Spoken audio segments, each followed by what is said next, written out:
Boa tarde. É um prazer estar aqui e é interessante a gente reconhecer que há uma sincronicidade espiritual curiosa no nosso encontro. Quando ele foi acertado meses atrás, não havia ocorrido ainda a trágica morte do ator americano Robin Williams, que aguçou a sensibilidade de boa parte da comunidade internacional para o problema do suicídio. Também não tínhamos a menor noção de que, dias antes de hoje, a Organização Mundial da Saúde divulgaria novos dados, novas estatísticas, que aludem ao problema de saúde pública do mundo, que é o autoextermínio, segundo a OMS, e é um problema de saúde pública aqui no Brasil, que é o suicídio, segundo o Ministério da Saúde. Eu vou começar a nossa conversa reproduzindo números sobre a incidência, a frequência de suicídio no Brasil e no mundo. Os dados foram divulgados dias atrás e aludem ao ano de 2012, o último ano em que você conseguiu reunir os dados do mundo inteiro. 804 mil suicídios no intervalo de um ano, o que dá uma média de 2.200 casos por dia, ou um suicídio a cada 40 segundos. No mundo, o número de pessoas, isso é muito interessante e perturbador. No mundo, o total de óbitos de suicídio já supera o total de óbitos de homicídios ou mortos em combate, mortos em guerras. Para cada pessoa que consuma o ato suicida, um grupo entre 10 e 20, predominantemente feminino, tenta, mas não consegue se matar. São os sobreviventes de si mesmo, segundo os que estudam esse assunto. Uma tentativa a cada 3 segundos. Nos últimos 50 anos, como já foi dito, registrou-se um aumento de 60% no número de casos, especialmente em países emergentes, como China, Índia e Brasil. Outro dado curioso que merece nossa atenção. Na literatura médica, historicamente, se verifica a maior incidência de suicídios nos segmentos com faixa etária mais elevada. Sempre foi assim desde que se começou a medir isso. Fenômeno novo. Um repique, o crescimento das estatísticas entre os mais jovens, no caso do Brasil, na idade de 21 anos, o que é algo muito preocupante. Um jovem, no auge da sua existência, cheio de fluido vital, cheio de saúde e de condição física, num dado momento, percebe-se mergulhado numa profunda melancolia ou numa enorme dificuldade de enxergar luz no fim do túnel. Outro dado que explica por que suicídio é caso de saúde pública. Para cada caso consumado, um grupo de 5 a 6 pessoas próximas do suicida, normalmente parentes ou amigos, registram um trauma. A gente já sabe que a perda de um ente querido configura o maior de todos os estresses. Isso é confirmado por pesquisa. Perder um ente querido é algo que a gente já se ressente, a gente precisa de um tempo, do luto, para reciclar e reconfigurar esse sentimento.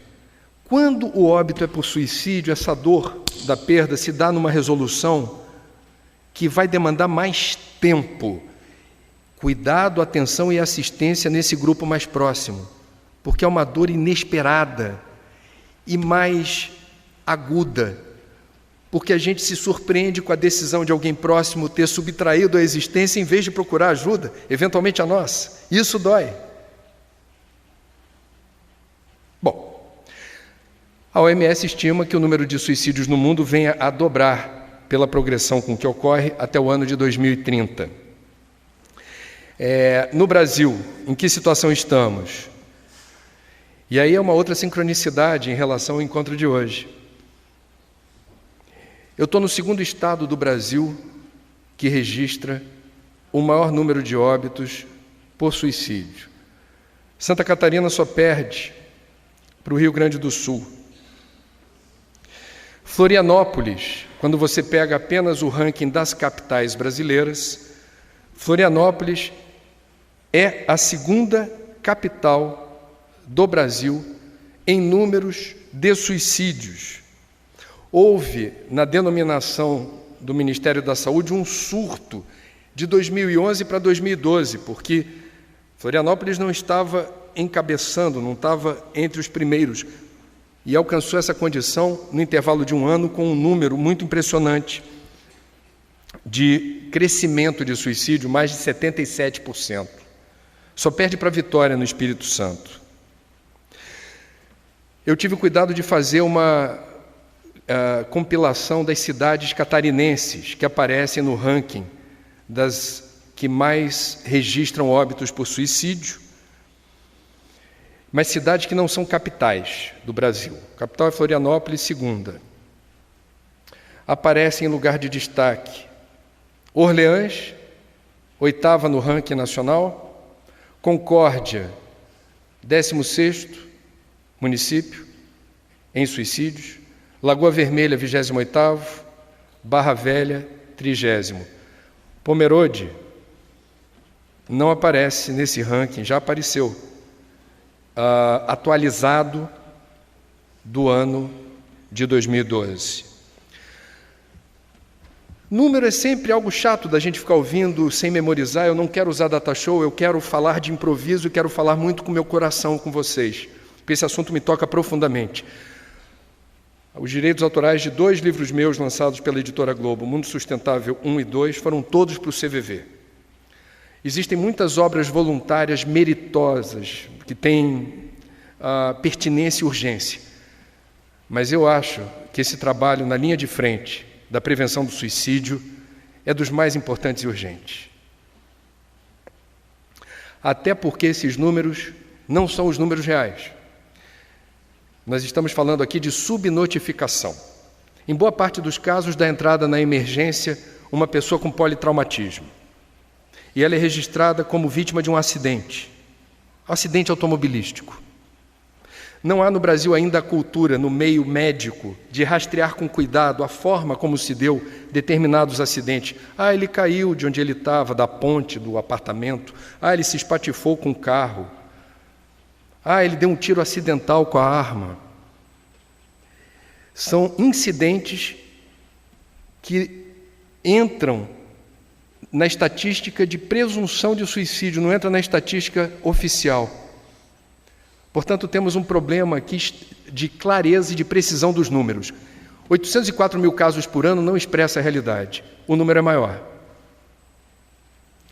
E quando a gente começa, então, a conhecer os números, a primeira pergunta que vem é: se o suicídio é caso de saúde pública no Brasil e no mundo, e se os números são esses, por que eu, que me julgava uma pessoa bem informada até hoje, não me dei conta da gravidade da situação? O que explicaria o fato desse assunto estar fora do radar, estar fora da mídia? Esse é um assunto que eu domino. Nos manuais de redação que orientam jornalistas sobre como se posicionar em relação a vários temas, normalmente o suicídio é entendido como um tabu. E o que é tabu? Tabu é um tema sobre o qual, por razões culturais, filosóficas, científicas, religiosas, científicas da má ciência, nós preferimos não falar sobre. Nós deliberadamente nos silenciamos ou mudamos rapidamente de assunto. Melhor não falar sobre isso, isola, não quero saber, não fala, dá azar. E por aí vai. Por que existe essa aversão a falar de suicídio? Porque na literatura, lá atrás, e eu trouxe o livrinho para mostrar quando a percepção de como falar de suicídio implica em certos cuidados, tem origem exatamente no século XVIII, no ano de 1774, quando Johann Wolfgang Goethe lança o romance Os Sofrimentos do Jovem Werther. Um romance que fez muito sucesso à época e que tem uma historinha simples de desilusão amorosa. Um jovem que não tem o seu amor correspondido decide, ao final da história, se matar. Tudo bem, aconteceu e é romance, é ficção, tudo bem. Ocorre que, após esse sucesso estrondoso da obra, verificou-se em diferentes lugares da Europa outros casos de suicídio envolvendo jovens utilizando o mesmo método que o personagem de Goethe. Portanto, na área da ciência médica, observa-se o fenômeno do mimetismo, da imitação. Subentende-se que, em situações de fragilidade psíquica ou emocional, um romance, um filme, uma peça de teatro, uma notícia que fale de suicídio, destacando certas informações mórbidas, possa determinar em pessoas que estejam fragilizadas emocionalmente a sugestão. Ao longo da história, verificou-se em outros lugares do mundo e em outras circunstâncias. Eu vou dar um exemplo porque eu não quero me alongar nisso. Marilyn Monroe, num dado momento, desencarna no auge da carreira, intoxicada por barbitúricos, e atribui-se a ela o rótulo de suicida. Vários casos de suicídio ocorreram nos Estados Unidos. Nos dias subsequentes, a notícia de que Marilyn havia morrido daquela maneira. E por aí no mundo a gente vai ver outros casos.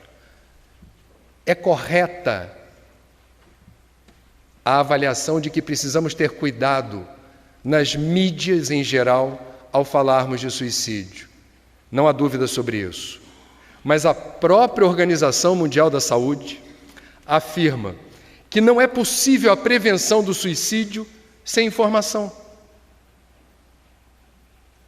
Como não é possível a prevenção da dengue, das doenças sexualmente transmissíveis, como AIDS, da hanseníase, do ebola, de patologias decorrentes da ingestão excessiva de açúcar ou de gordura, sem informação. Prevenção sem informação não existe. Isso vale para o suicídio.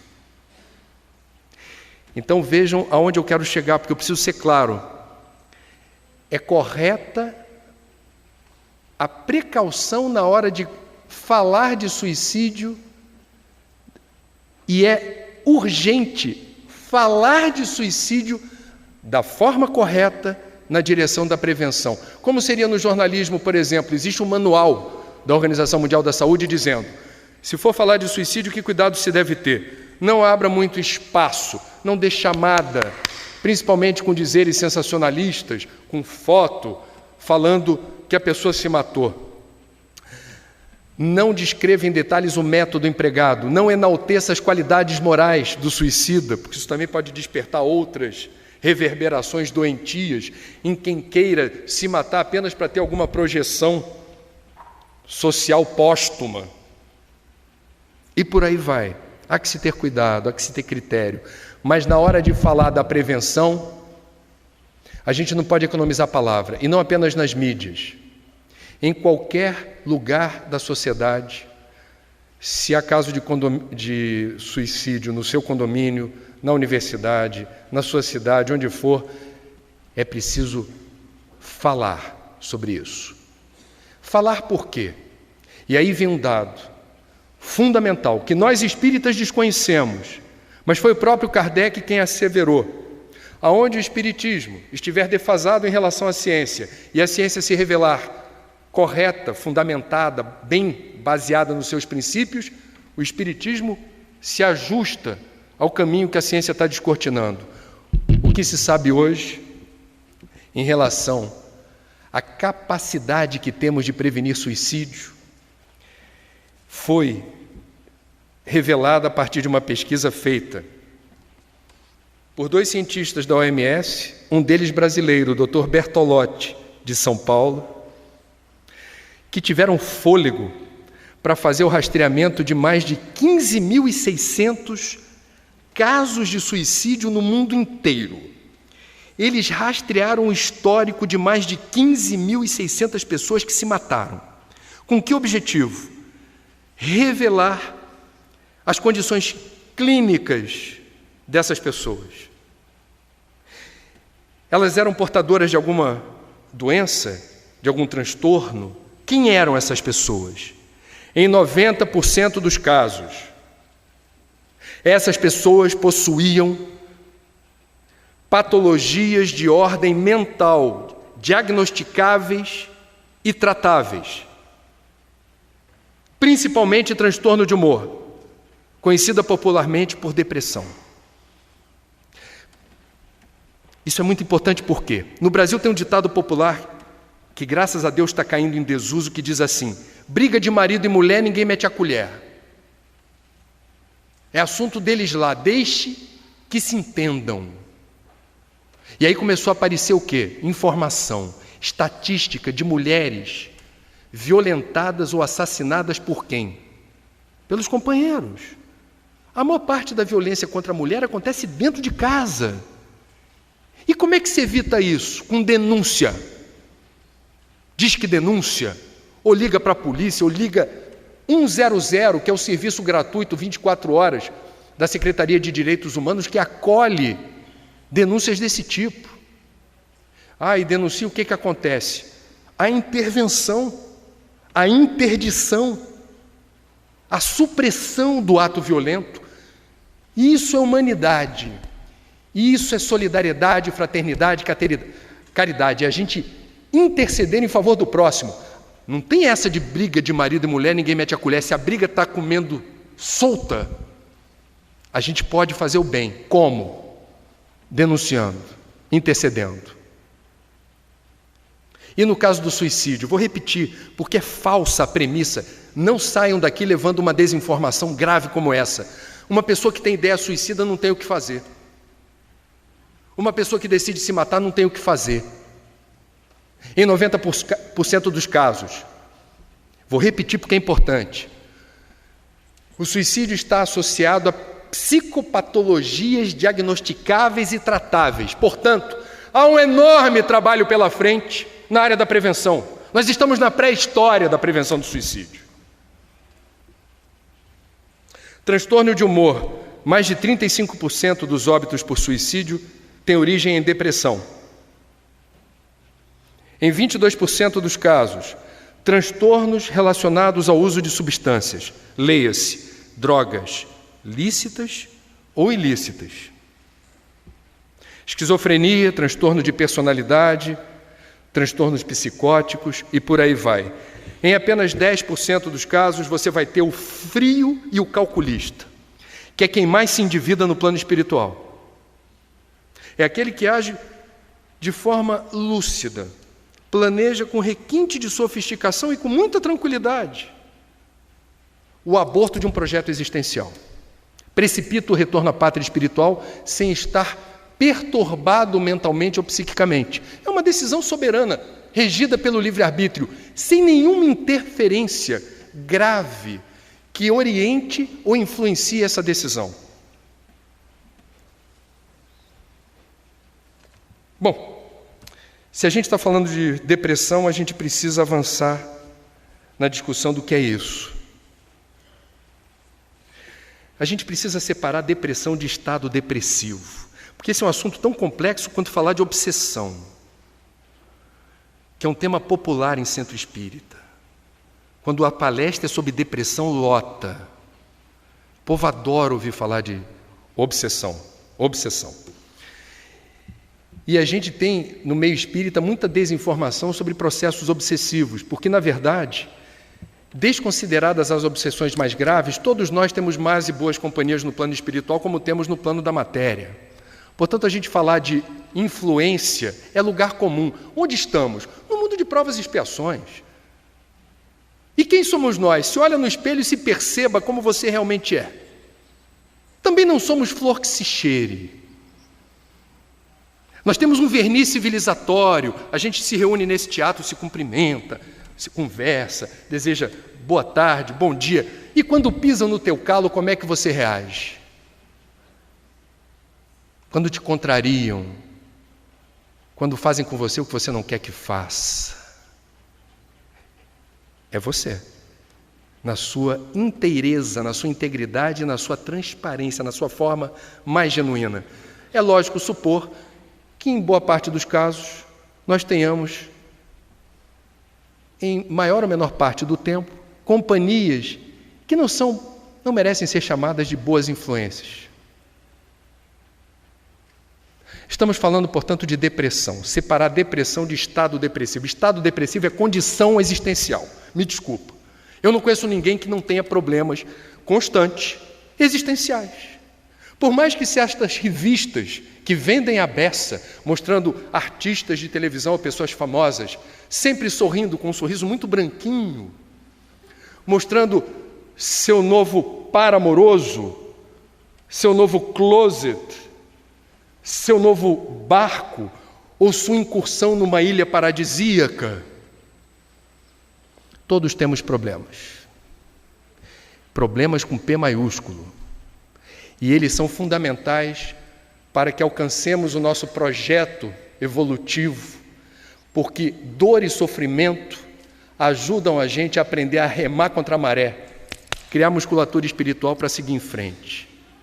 O problema do ser, do destino e da dor de Leon Denis explica categoricamente a função da dor e do sofrimento na evolução espiritual. Creiam, sem o agulhão da dor e do sofrimento, tudo que a gente queria é ficar estendido numa rede,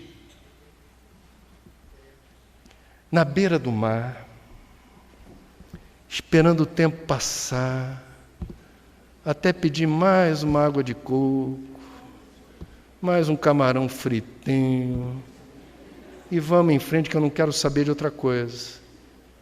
Para a gente se deter no projeto prioritário para o espírita, que é a reforma íntima, importa saber o que eu preciso reformar. E como é que eu sei o que eu preciso reformar?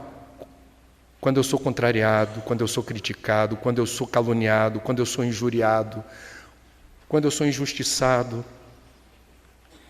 quando eu me vejo premido pelas circunstâncias numa condição quase desesperadora. É aí que a gente vai ter o convite de Deus para realizar as escolhas que vão determinar o avanço necessário na direção da luz. E o que é a luz? Simbolicamente recitada em prosa e verso na literatura espírita, nas obras de arte, etc. A luz é a condição de não sofrimento, de ausência de dor. Nós estaremos livres das nossas imperfeições, livres de egoísmo, de orgulho, de vaidade, de inveja, de gula. Nós vamos ser leves, livres, fluindo na pulsação do universo. Eu falo isso sem saber o que é isso. É uma extrapolação daquilo que me foi possível depreender das obras espíritas, porque não há palavras para descrever o que é a felicidade verdadeira. Estado depressivo faz parte. Ninguém tem que ficar preocupado se está triste. A tristeza, a dificuldade, eventual prostração, eventual melancolia, é que nem a montanha-russa. Tem hora que você está descendo na pressão, tem hora que você sobe e curte a paisagem. A vida é uma montanha-russa. Vai ter altos e baixos, te prepara. E será assim até o final. Como lidar com os momentos difíceis? Essa é a questão. Que entendimento devo eu ter do sofrimento e da dor? Essa é a questão.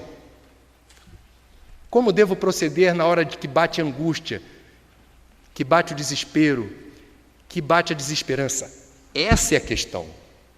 E aí quem é espírita, me perdoem, está numa condição de privilégio, está numa condição, eu diria, de vantagem existencial, porque a gente pode, eventualmente, até baixinho fazer um muxoxo. Ai, meu Deus! Mas a gente não pode reclamar da vida. A gente não pode dizer, Deus, por quê? Não pode. Por que comigo? Não pode. A gente sabe. Por que as coisas acontecem? A gente conhece a lei de causa e efeito, a gente conhece a lei do retorno, e a gente sabe o que é evolução.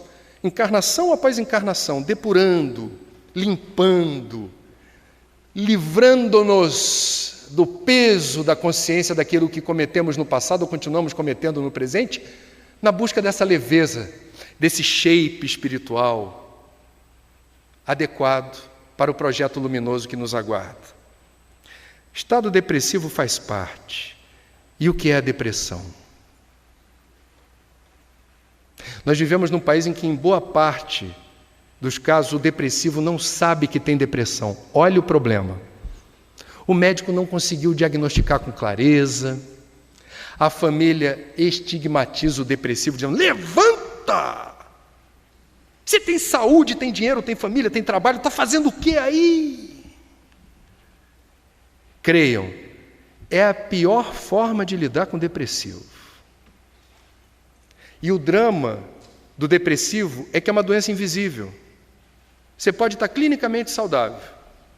E você pode estar aos olhos da sociedade numa situação de prosperidade, material, emocional, etc. Mas você está um caco. Existencialmente se sentindo um lixo. Sem nenhum ânimo para levantar, abrir a janela, atender o telefone, comer. Nos estados mais avançados de depressão, sequer ânimo para se levantar da cama. O que é isso?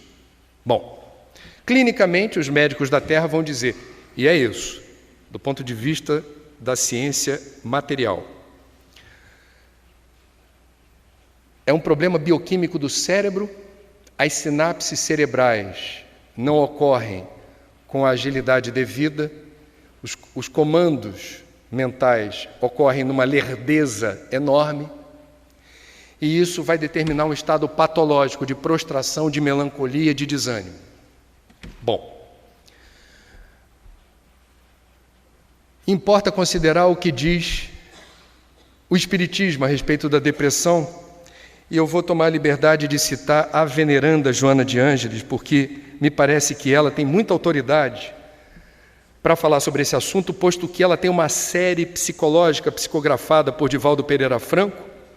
Ela tem uma predileção pelas obras de Jung, de Freud, como é que na história da ciência psicológica você foi descortinando o inconsciente, a paranoia, a síndrome do pânico, a depressão. Joana é interessante de ser lida, e eu conheço psicólogos, por exemplo, que nem são espíritas, mas acham interessante a forma como ela arruma as ideias das ciências psicológicas. O que diz Joana? Aspas. A depressão tem a sua gênese no espírito que reencarna com alta dose de culpa quando, renteando no processo da evolução, sob fatores negativos que lhe assinalam a marcha e de não se resolver por liberar-se em definitivo. Portanto, Joana está assinalando uma relação de causa e efeito. Alguns de nós, por alguma razão, teriam uma predisposição ou uma maior vulnerabilidade a abrir a guarida para esse distúrbio na bioquímica do cérebro. O psiquiatra espírita Jaider Rodrigues de Paula, sobre depressão, diz o seguinte: estão íncitas no perispírito as matrizes da depressão. O corpo físico reflete o corpo espiritual. Se o reencarnante traz esculpido no seu psicossoma as matrizes da depressão, elas influenciarão ativamente na seleção genética dos elementos que poderão viabilizá-la na vida física, caso o interessado deseje. Doenças são efeitos, não causas. O que o Espiritismo nos traz em linhas gerais não é um determinismo a depressão. Ela pode ter lugar a partir de certas condições kármicas. certas escolhas que fazemos que podem abrir caminho, quando a gente está repetindo erros do passado, quando a gente não está realizando aquilo que a gente se comprometeu a fazer antes da reencarnação, no sentido de aliviar o peso dessa bagagem espiritual que já nos incomodava no plano astral, e a gente continua postergando, adiando o encontro com os atos, as ações efetivas que libertam o nosso espírito, retiram de nós o peso de não estarmos fazendo o que podemos e devemos fazer na direção do nosso projeto evolutivo. Qual é o tratamento para a depressão? E aí, toda vez que eu tive a chance de ver Divaldo falar sobre isso,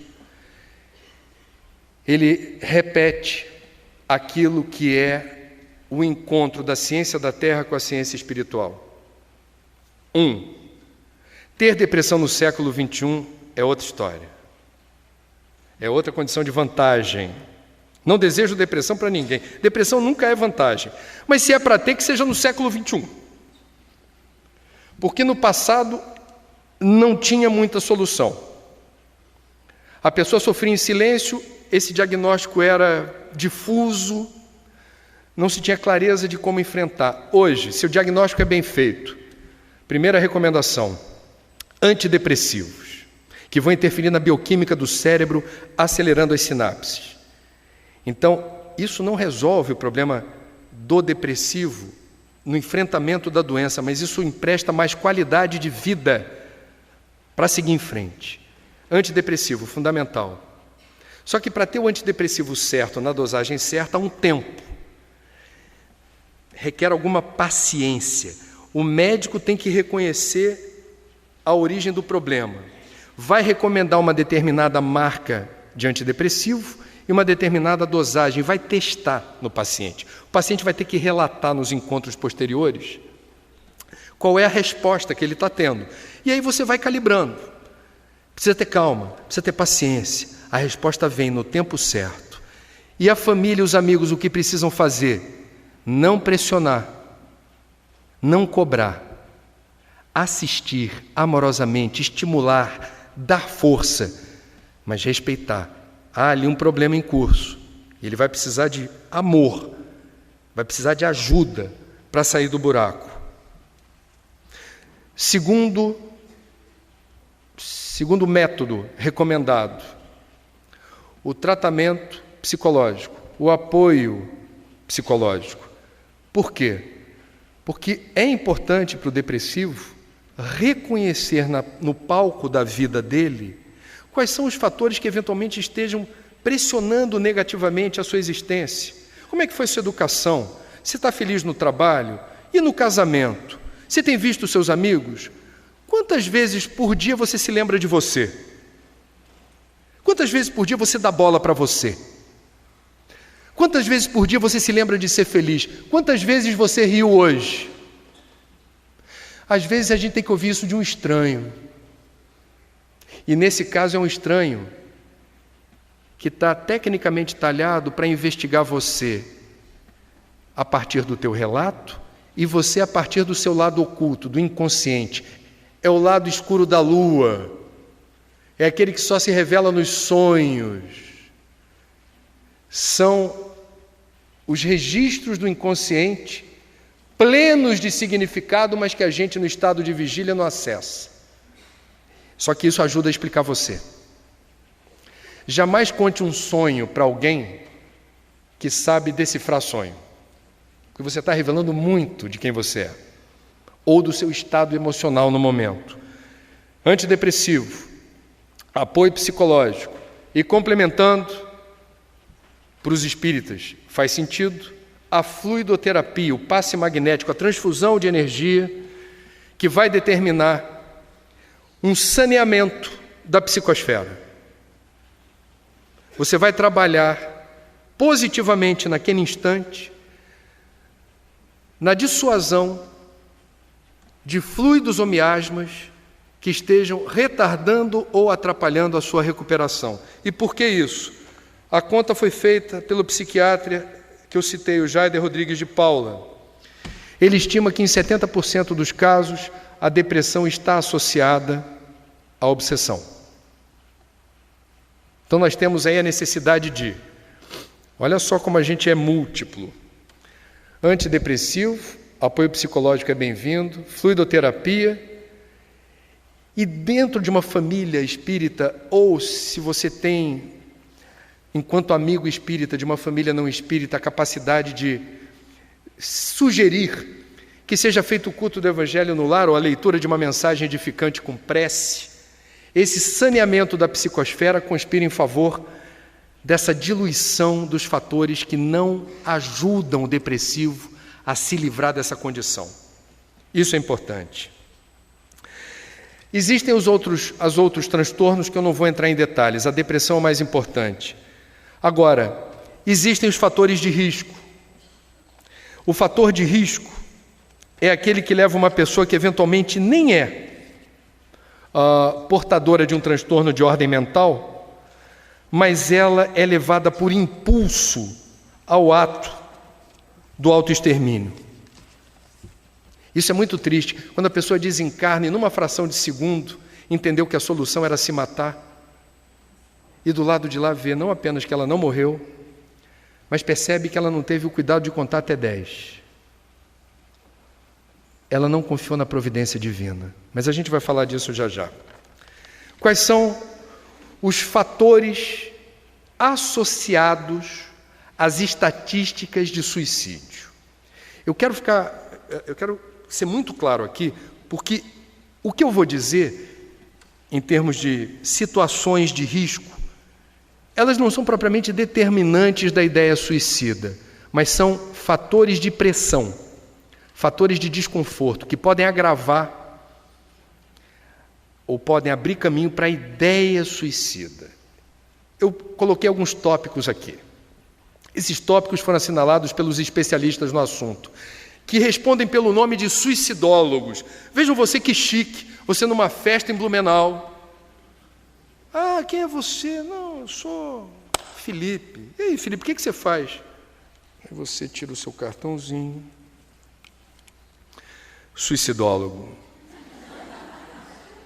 A suicidologia é uma nova área da ciência, criada no âmbito principalmente da psiquiatria, que se propõe a responder às perguntas sobre por que tem tanta gente se matando e como é possível definir políticas públicas na área da prevenção.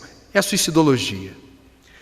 Os suicidólogos, portanto, relatam esses fatores que vão criar ambientes asfixiantes existencialmente e que, dependendo da situação da pessoa, pode determinar óbito.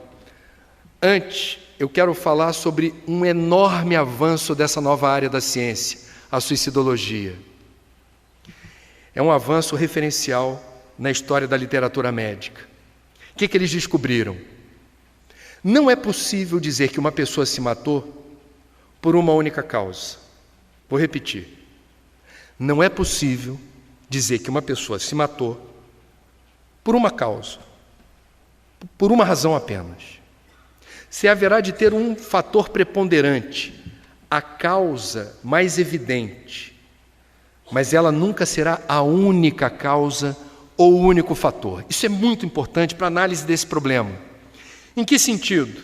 Por exemplo, uma pessoa como Werther, ele se matou porque sofreu uma desilusão amorosa. Imaginem se todas as pessoas que sofrem desilusões amorosas se matam.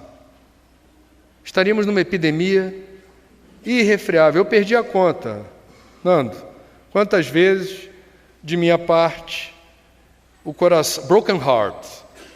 Isso acontece, é da vida, dói para burro. Eu vou me matar por isso? Até hoje não, graças a Deus. Por que certas pessoas, quando sofrem desilusão, se matam? Aí entra a suicidologia. Você pode dizer, se matou porque o fator preponderante foi a desilusão amorosa. Mas vai no histórico dessa pessoa. É o que o suicidólogo faz. O que você vai encontrar ali? Quais são as perguntas? Por exemplo, como foi a infância desse que se matou? Teve colo? Calor humano? afeto, carinho, amor, olho no olho, todo dia, por mais que o pai e a mãe trabalhem fora, não tenha tanto tempo para os filhos, tempo cronológico, que o pouco tempo que tenha seja intenso. E não vale aquela história de dizer: você tem tempo para a sua família? Tenho. E quando é? Na hora da novela. Está todo mundo sentado junto no sofá.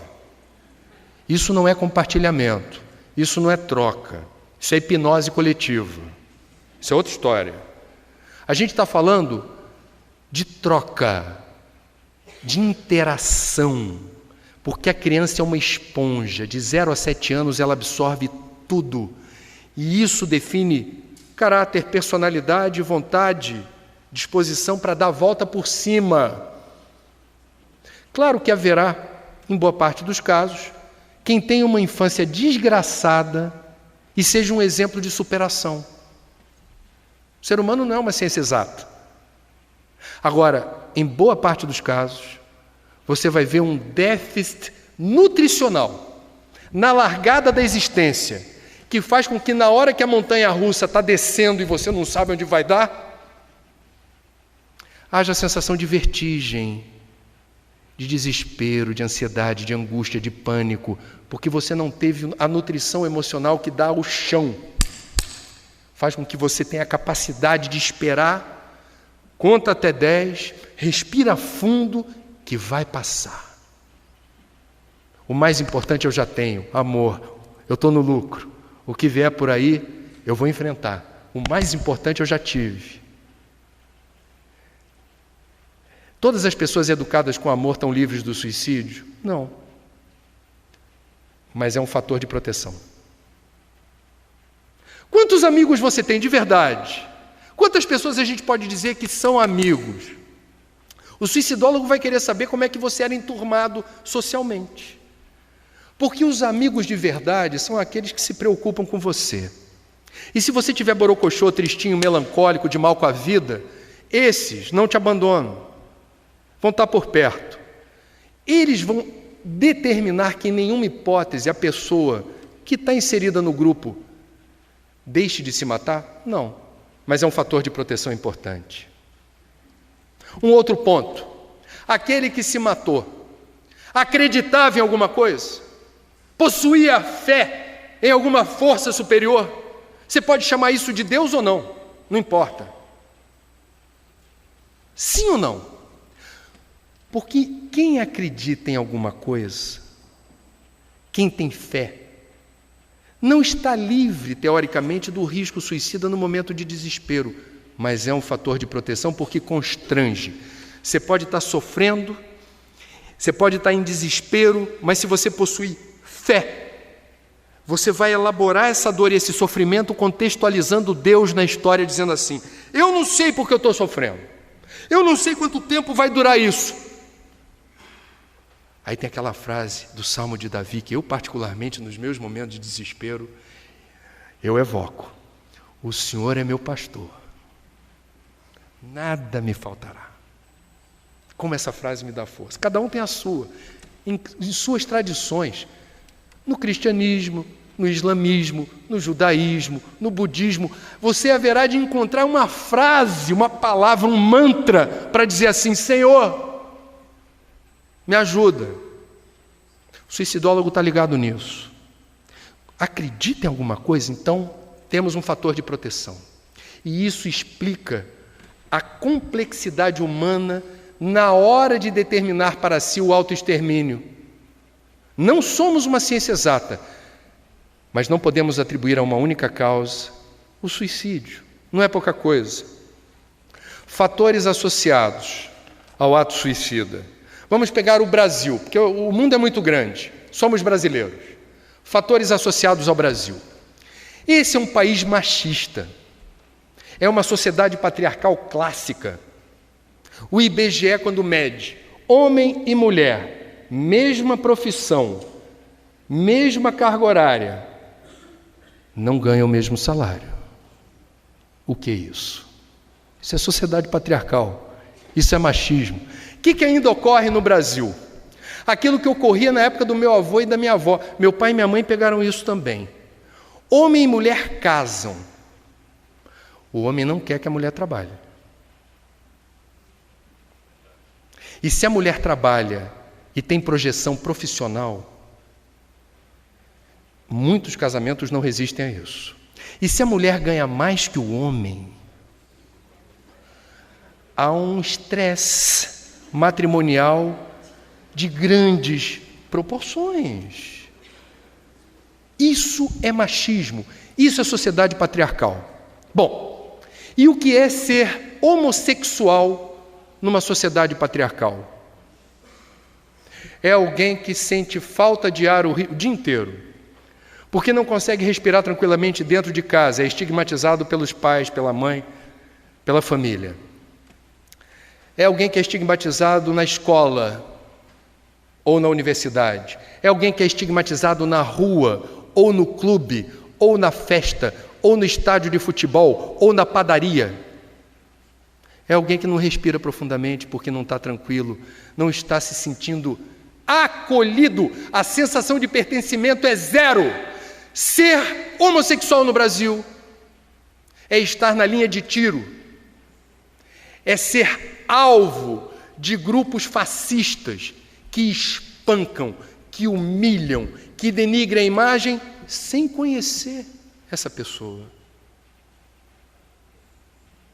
É eventualmente procurar consolo numa determinada igreja e ser estigmatizado dizendo: você é pecador e você escolheu isso, como se ele escolhesse.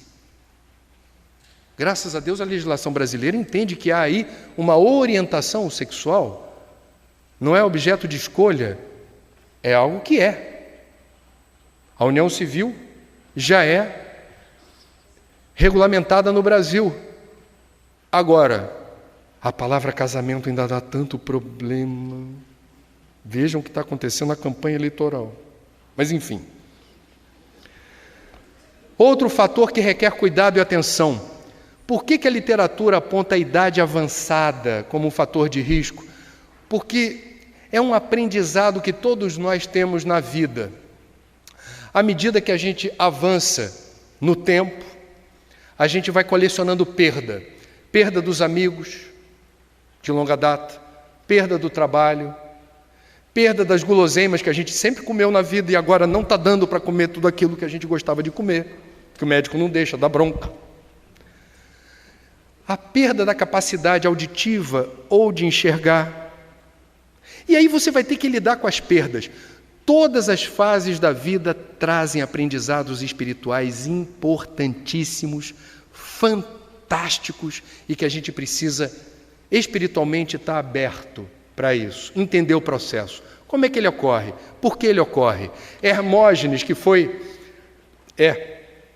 amigo de Divaldo Pereira Franco e esteve com Chico mais de uma vez em Uberaba, o introdutor da Hatha Yoga no Brasil, ele já escreveu tanto e sempre maravilhosamente sobre o que é envelhecer com dignidade, o que é usar o programa de milhagem com sabedoria.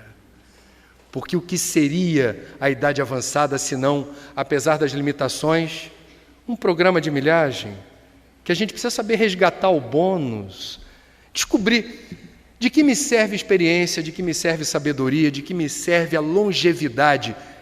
Podemos descobrir com criatividade como aplicar isso no dia a dia, com inteligência, com discernimento, com lucidez. Não estou dizendo que é fácil, estou dizendo que pode ser divertido. No Rio Grande do Sul, em Santa Catarina, que são estados produtores, há uma associação entre suicídio e manipulação desastrada de agrotóxico. Agrotóxicos violentíssimos do ponto de vista da toxicidade e que são manipulados sem que a pessoa saiba como. Ela não sabe nem ler em inglês o que está escrito ali.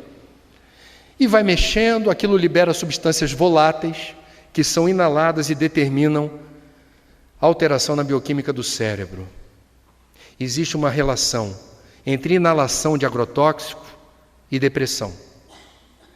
Comunidades indígenas perseguidas, estigmatizadas, e os novos índios, ainda jovens, que não são reconhecidos como índios pelos mais antigos da tribo. Você já está aculturado, você já fala o idioma deles, você já está usando a roupa deles.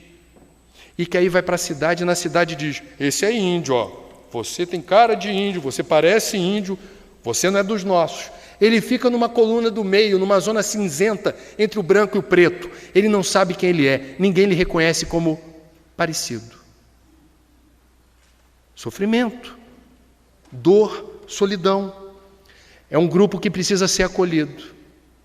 Eu estou aqui relatando situações pontuais do dia a dia que merecem atenção, porque todos nós, em algum momento da vida, já tivemos ideia suicida. Agora, alguns de nós, quando começa a ter a ideia suicida com frequência, e nesses casos que eu citei, dependendo das situações, dos fatores de temperatura e pressão, essas ideias ocorrem com bastante frequência, é preciso procurar ajuda. É preciso procurar ajuda. Vamos entrar finalmente na parte do Espiritismo.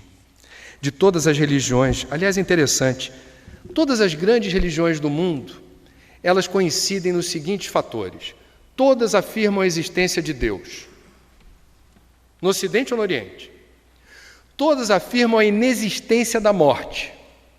A morte não existe. E todas consideram o suicídio um erro.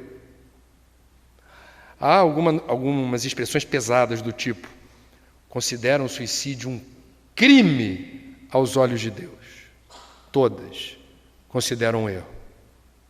Entretanto, dentre todas, a doutrina espírita é aquela que relata com mais detalhes, nos pormenores, a realidade do suicida no plano espiritual. A literatura é farta de informações sobre o que acontece com uma pessoa que comete suicídio ao desencarnar e nas vidas subsequentes, na condição de encarnado. Eu quero aqui refletir com vocês sobre uma postura que eu acho que ocorre também na doutrina espírita e que eu particularmente não simpatizo. Porque todas as religiões estigmatizam o suicídio, dizendo isso não é lícito, isso é proibido aos olhos de Deus. Nós vamos reconhecer atitudes extremamente preconceituosas em relação ao suicida ou ao familiar ou amigo do suicida. Fica um rótulo de suicida. Isso não é cristão. Cemitério israelita enterra o suicida em outro canto, num solo à parte. Não sei se vocês têm essa informação. Não pode enterrar em solo sagrado. Se enterra os despojos carnais em outro lugar.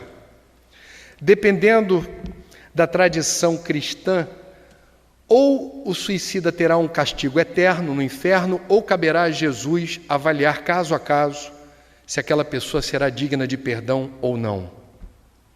Do ponto de vista espírita, a gente não pode, me perdoem a franqueza, estigmatizar o suicida. Em primeiro lugar, nenhum de nós em sã consciência poderá dizer que num passado mais ou menos remoto já não recorreu a esse expediente para tentar cessar a dor e cessar o sofrimento.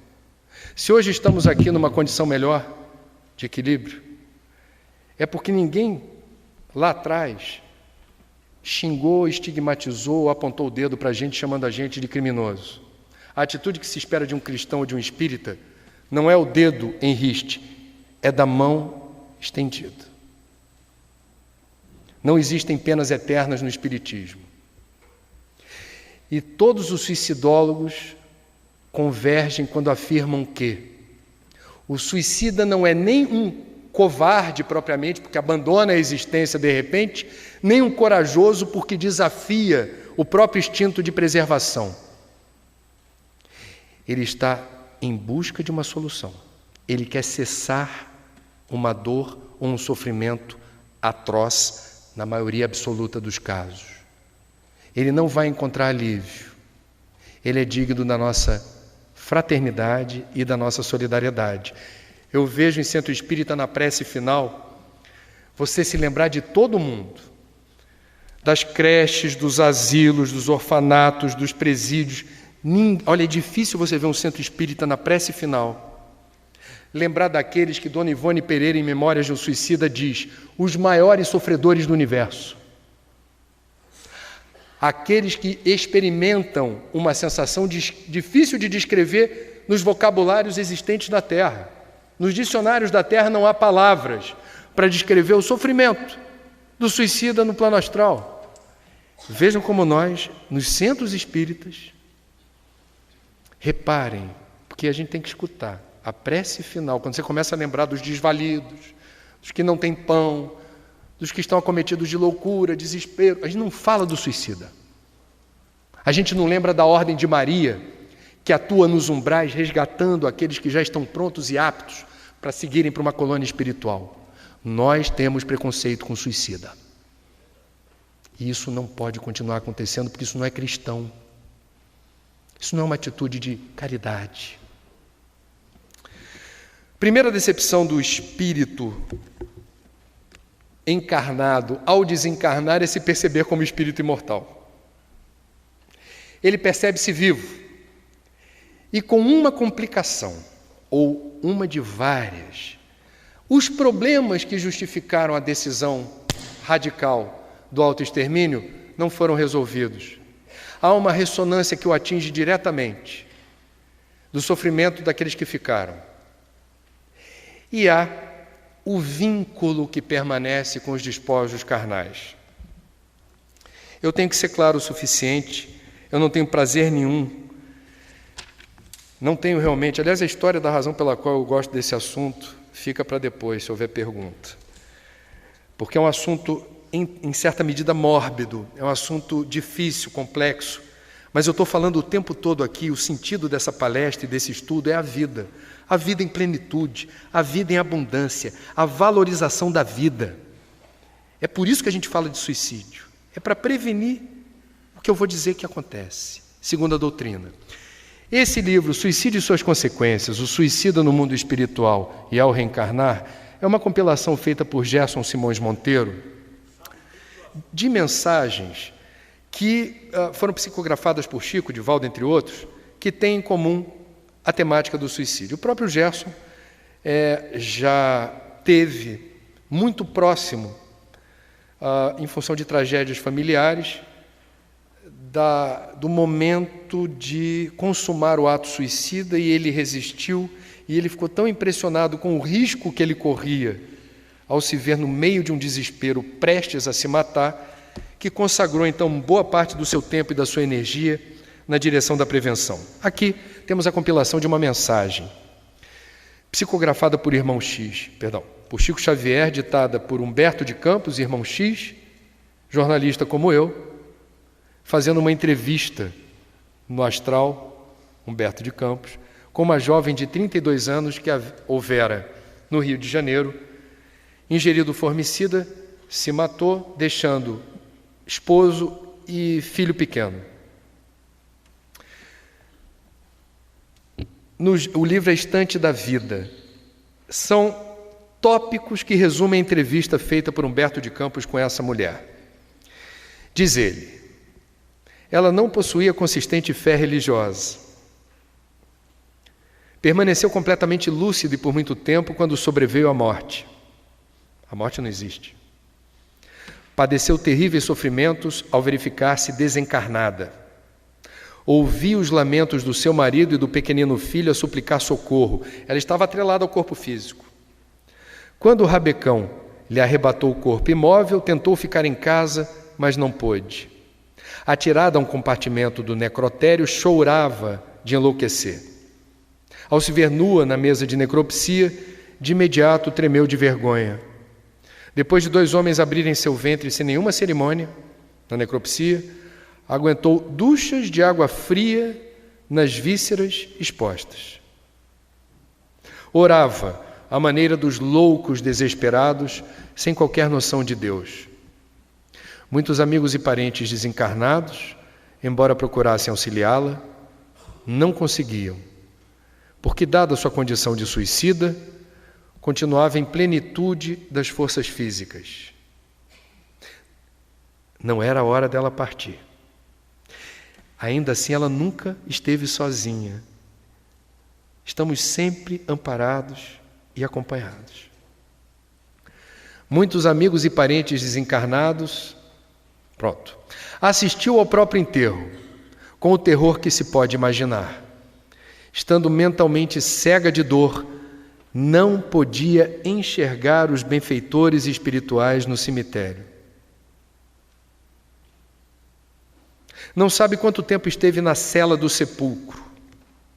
Quando a corda magnética cedeu, ele se refere ao laço perispiritual que prende o espírito ao corpo físico. Quando esse laço finalmente se desprende, se pôs de pé na cova e, após muito tempo de oração e remorso, obteve o socorro de espíritos missionários, a fim de interná-la em um campo de tratamento, uma cidade espiritual.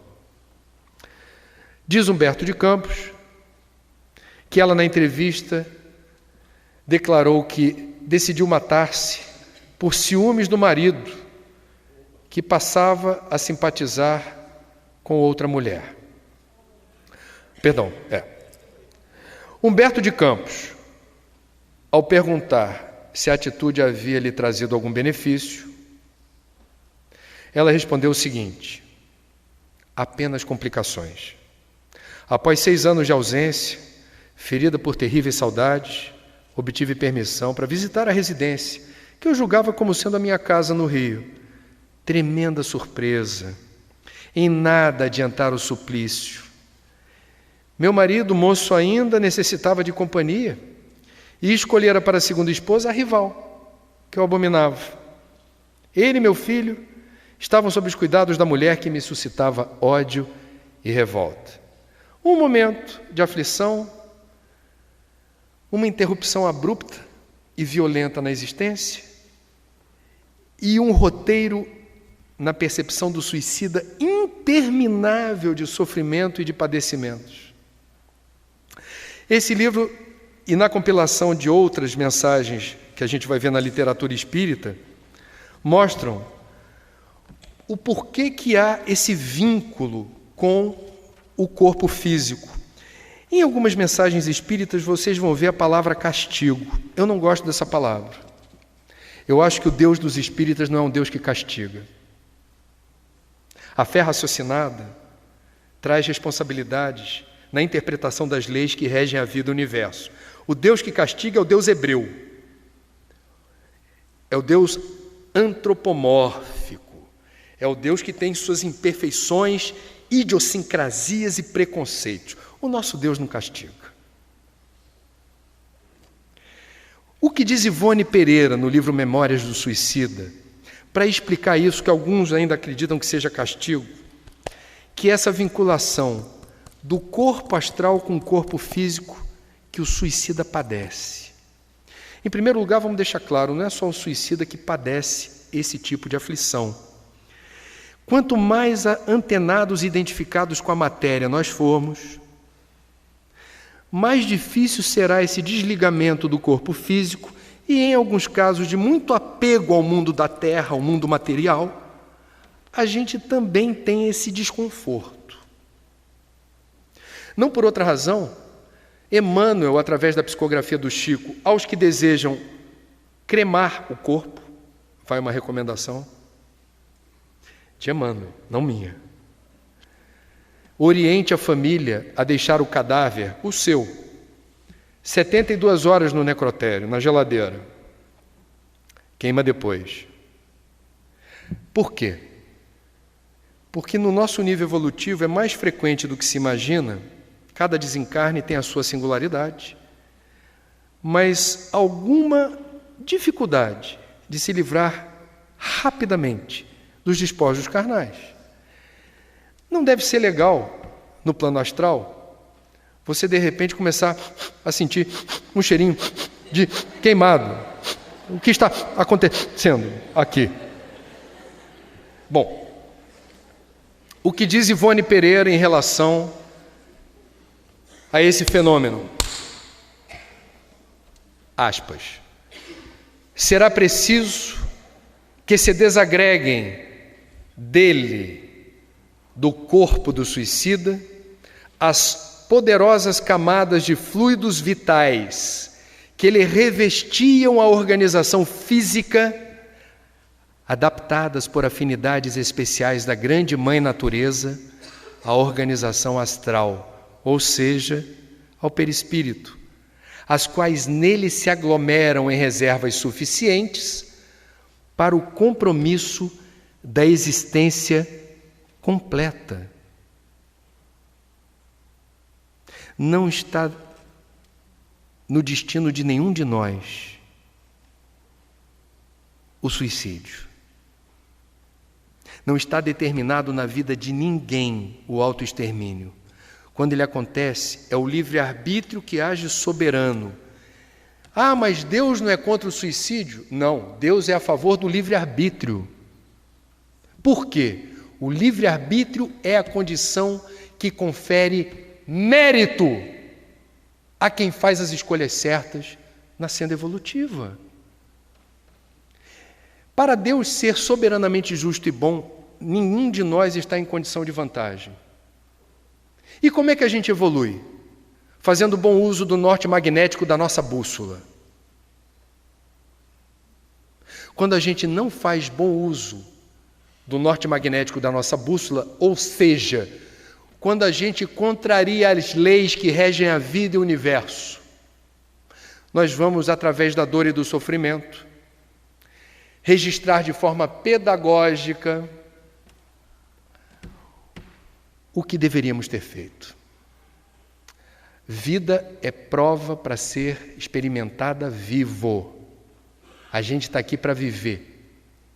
A gente não está aqui para abandonar o barco em nenhuma circunstância ou hipótese. O que acontece com a pessoa que comete suicídio depois dos embaraços alusivos ao desprendimento do corpo físico? O corpo físico é reflexo da matriz espiritual, do corpo astral. O gênero de morte que o suicídio escolheu abala não apenas o corpo físico, mas a matriz espiritual. Significa dizer que certos casos de idiotismo ou loucura estão associados ao abalo dessa parte do corpo físico e da matriz espiritual que está aqui. Significa dizer que na próxima ou nas próximas encarnações, para que haja a reconstituição da matriz espiritual aonde ela foi severamente abalada, eu precisarei do fio terra, eu precisarei do corpo físico absorvendo essa mácula da matriz espiritual, reconfigurando essa tessitura original, que não vai acontecer só do lado de lá. Precisa ter encarnação com as sequelas, os efeitos colaterais causados pelo abalo na parte do corpo escolhida. Se ingeriu formicida e determinou a corrosão do aparelho digestivo, possivelmente, pessoas que reencarnam com enormes problemas digestivos, enormes restrições alimentares, dietas rigorosíssimas, talvez estejam, não é um determinismo 1 a 1, mas em parte dos casos há ali o resgate em curso. Inalação de gás ou afogamento. O aparelho respiratório foi comprometido, porque a gente não vive inalando gás ou água, a gente precisa do ar. Se há o comprometimento da função respiratória, numa outra encarnação, haverá aí essa necessidade de reconstituir a matriz a partir do efeito colateral manifestado no corpo físico. Não é castigo. São as leis que regem a vida e o universo. Bom, e aí a gente vai lembrar Kardec, porque alguém haverá de dizer: ainda bem que eu estou de bem com a vida, ainda bem que eu não penso em suicídio, ainda bem que eu sou feliz do jeito que eu estou. Esse é um tema que eu vou ficar ligado em relação às pessoas próximas de mim, mas eu não vou me preocupar em relação à minha situação na Terra, porque eu, graças a Deus, estou de bem com a vida. Ok, Só que, no livro O Céu e o Inferno, a gente vai ver Kardec, em um de seus comentários, exatamente no capítulo que aborda o relato dos suicidas no plano astral, que existe o suicídio indireto. E o que é o suicídio indireto? É qualquer ação que nós venhamos a realizar e que apresse a extinção dos fluidos vitais que animam o nosso corpo. São atos, às vezes, banais do dia a dia. Eu vou dar alguns exemplos. Uma pessoa que já recebeu... Temos aqui um caso para o Dr. Clóvis. Um telefonema do além. Uma pessoa que não pode ingerir doce, porque a taxa de açúcar no sangue já é elevadíssima, e recebe um ultimato do seu médico. Desculpa, eu sei que você adora chocolate, sonho, cuca. Você não vai poder comer nada disso porque você está no limite, você já está havendo um comprometimento. Eu fiz exames, não tem erro, é isso aí. Se a pessoa continua ingerindo doce, ela está, em certa medida, agravando uma situação orgânica e precipitando, possivelmente, o retorno à pátria espiritual antes do tempo. Porque tem aquele ditado, ninguém vai antes da hora. A gente tem uma missão a cumprir aqui, ou várias tarefas que precisam do combustível da vida para serem cumpridas. O combustível da vida é o fluido vital. A gente precisa saber cuidar. Como Francisco de Assis dizia, o pessoal da Umbanda se apropriou dessa expressão, precisa cuidar do cavalo. Precisa cuidar do cavalinho, o cavalinho precisa ser bem cuidado.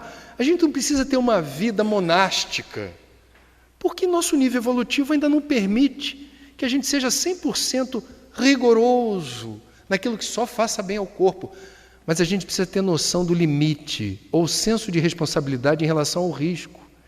Isso vale para a bebida, isso vale para o cigarro, isso vale para a automedicação nas farmácias para ter um soninho tranquilo. Você já deve ter ouvido falar da expressão medicalização da dor. Existem remédios que saem mais do que banana na feira por aí, alguns de tarja preta, que nas farmácias do Brasil, que é o país que tem mais farmácia por metro quadrado no mundo, a gente vai encontrar remedinho que ajuda a ficar tranquilinho, remedinho que ajuda a dormir rapidinho. E dependendo do caso, gera um nível de dependência que você vai estar acompanhado do seu guia espiritual e do seu obsessor, e os dois não vão ter o que fazer com você. Que você está obnubilado em vibrações horrorosas, que o obsessor vai dizer, eu não preciso fazer nada. Ela já está num estado deplorável. E o guia vai dizer, eu poderia até tentar, mas não tem sintonia. Vocês estão rindo? Mas é epidêmica a automedicação com psicotrópicos. E isso determina na nossa psicosfera e na psicosfera do planeta uma vibração esquisita. Não nos favorece. Por último, antes de encerrar, o que nós podemos fazer para enfrentar essa situação?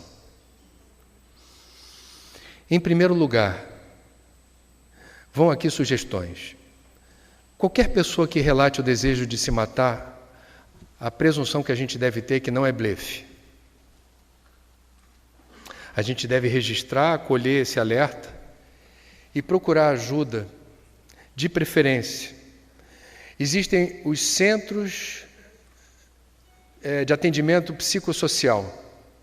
São quase 2.500 centros de atendimento psicossocial na área da saúde pública. Em alguns lugares funciona bem, em outros lugares não funciona tão bem. Mas é o destino para quem não tem recursos financeiros para procurar um psicólogo ou um psiquiatra, para procurar orientação. Qual é o procedimento? Como eu vou agir com um filho que me diz isso, com a mulher que me diz isso, com um amigo que me diz isso, com um estranho que falou para mim isso? Como eu devo tentar ajudar? Se informar sobre como responder a esse alerta. 2. Nós vivemos numa sociedade cada vez mais apressada, onde não há tempo para ouvir quem quer que seja. É por isso que o CVV, Centro de Valorização da Vida, criado em 1962 em São Paulo com um único objetivo: disponibilizar um telefone, treinar um corpo de voluntários, para, no caso de alguém ligar, o CVV, que realiza gratuitamente, sem nenhuma vinculação política ou religiosa, um serviço gratuito de apoio emocional e prevenção do suicídio, esse voluntário haverá de atender o telefone e acolher respeitosamente, guardando o sigilo e sem julgamento, tudo o que você disser. Acreditem, há quem ligue para o CVV para compartilhar notícia boa. Minha filha passou no vestibular. Olha a angústia dessa pessoa que não tem com quem compartilhar o desejo de dizer: eu estou feliz, eu estou vibrando. Liga para um estranho no CVV para relatar isso. Quem liga para o CVV e diz textualmente: eu estou ligando porque eu quero me matar, eu soube que vocês trabalham com prevenção, eu quero que você prove para mim que eu não devo me matar. Um voluntário treinado do CVV jamais vai dizer: não se mate. Ele jamais vai dizer: meu irmão, muda de ideia, não faz isso não. O que um voluntário treinado do CVV vai dizer? Provavelmente: pelo que eu estou percebendo, você está vivendo um momento muito difícil. Você quer dizer o que está acontecendo? Qual é o princípio do CVV? Baseado na filosofia rogeriana de Carl Roger, que é o acolhimento através da escuta amorosa. Você tem as respostas que você precisa para você. Você precisa de tempo para descobrir isso. Tempo de quê? Conta a história.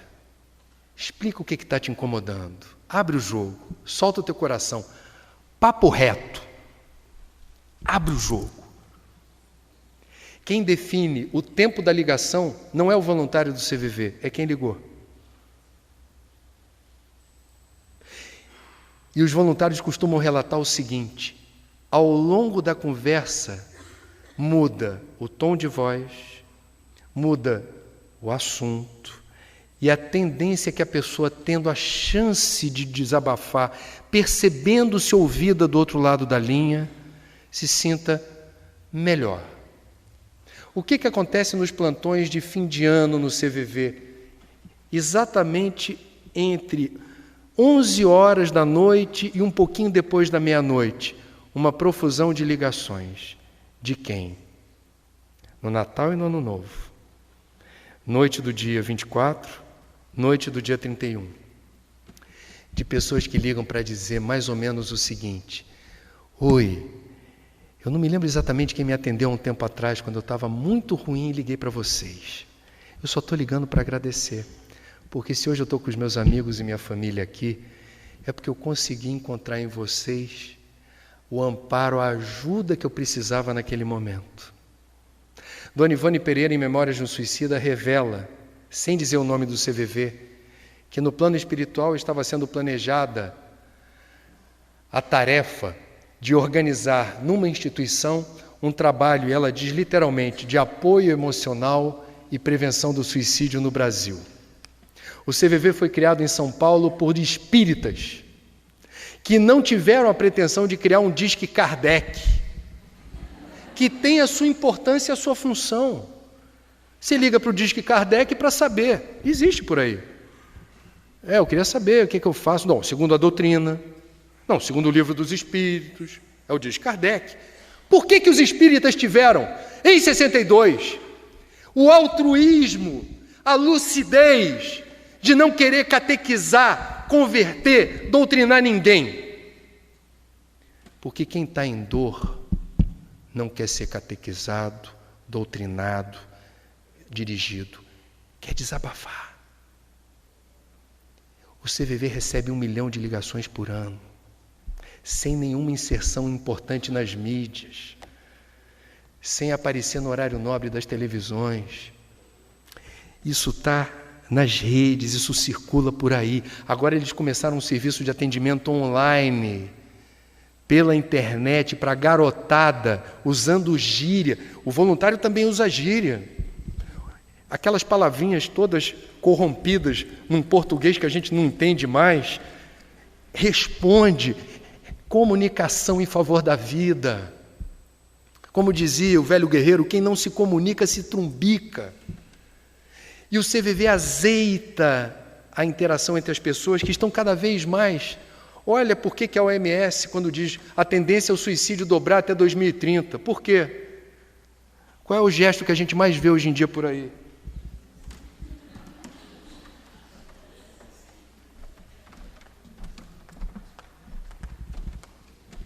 Aí você pergunta, você tem muitos amigos? 1.500 seguidores. 2.300 curtidas. Dá para chamar de amigo? É amigo para o que der e vier? Na hora da dificuldade, do desespero, da angústia, da ansiedade, do pânico.